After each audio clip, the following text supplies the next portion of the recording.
What's up guys, Houndish here, and today we have a breakdown for the weekly reset this Tuesday, September 17th, 2024. And at this point we are really going into the final stretch before episode 2 launches on October 8th. Of course, the 10th anniversary content is now live in the game. Otherwise, for this week we'll cover the refresh for the new seasonal content, as well as bonuses and updates from Bungie. Then we have all of the raid refreshes, exotic mission rotator, featured activities, the Nightfall, playlist modes, and key unlocks for the week. So we'll round up pretty much everything worth knowing about what's happening in the game with the reset. And so as always, I hope you find this one useful, and if you do, get subscribed as we'll have plenty more Destiny stuff to talk about in the coming weeks. But before we get going guys, today's video is sponsored by one of the biggest games around, and we've got some juicy exclusive unlocks that you won't want to miss out on, so stick around because Raid Shadow Legends is amping up their next huge event. Firstly, the game features more than 800 insane champions to upgrade, each with unique skills and abilities to beat dungeons, bosses, arenas, and more, and that's available on PC and mobile. And there's a reason this game has well over 250 million downloads. That's because it has loads of content. Much like Destiny, Raid is about conquering a whole bunch of content by building on your inventory of champions and skills, starting in the campaigns and moving up to some of the hardest bosses and dungeons. And the thing I love about Raid is that it gets loads of live events and updates which keep the world alive.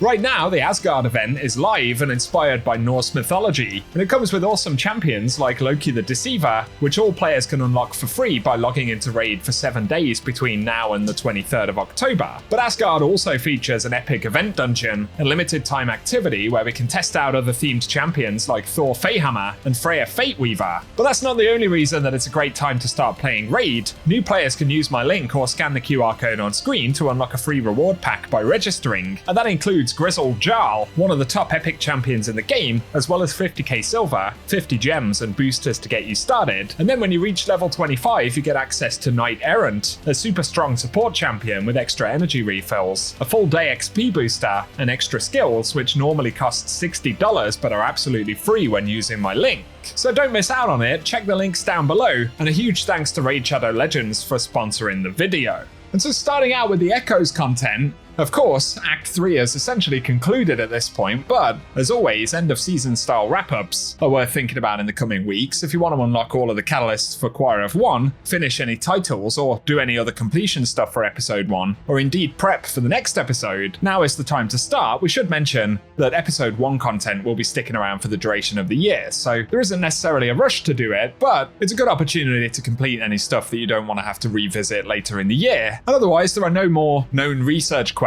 or main story steps this week. And similar for the season challenges or the episode challenges, the database shows just 15 weeks of challenges for Echoes, and this reset will mark week 16. So as far as we know, there won't be any new challenges, but if we do get any surprises, I'll be sure to keep you posted throughout the week.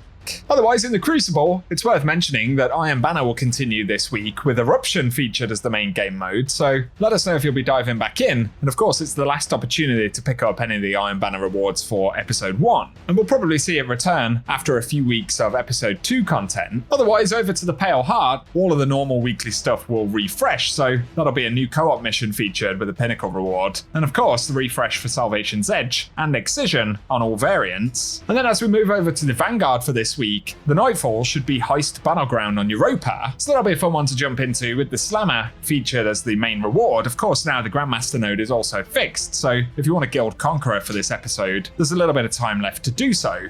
But for featured raid and dungeon content for the remainder of the week, we've got Last Wish featured, where we can of course pick up the 1000 voices, so that might be a good one to hunt down on top of the legendary rewards. And the same can be said for Spire of the Watcher, where of course we can pick up the Hierarchy of Needs exotic bow. All of the legendary loot pool and the exotics are completely farmable in the featured raid and dungeons, so good luck if you are jumping in to try and hunt down any of those. Other exotic content though featured in the Legends tab this week, and the exotic mission will be Vox Obscura, where of course we can get the Dead Messenger, as well as all of its upgrades, so another good opportunity to dive into that before the end of the episode. For our final activity mentions though, heading over to the Dares of Eternity, we should see the Rotation 2 loot pool as the key additional drops, so that includes the Scatterhorn armor set and the Prefectus armor, as well as a handful of weapons from Season of the Chosen and Worthy as additional drops. That's on top of the core Dares loot. And finally, as we get into the Lost sectors that are going to be featured throughout the course of the week, for September 17th, we'll get Vel's Labyrinth in the Cosmodrome,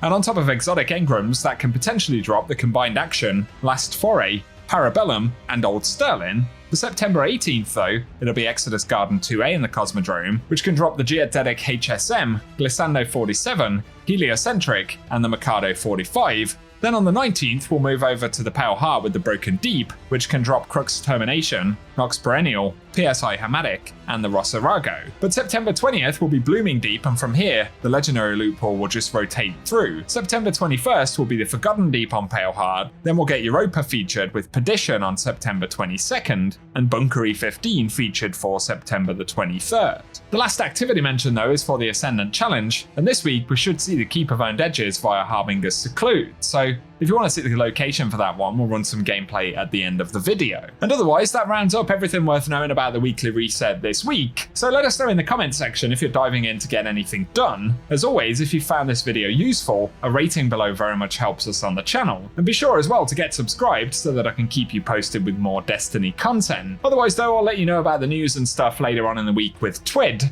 I'm anticipating we'll start to get a bit more conversation about episode 2, so keep it locked and loaded, but otherwise, I appreciate you tuning in, and I hope you guys have an awesome day.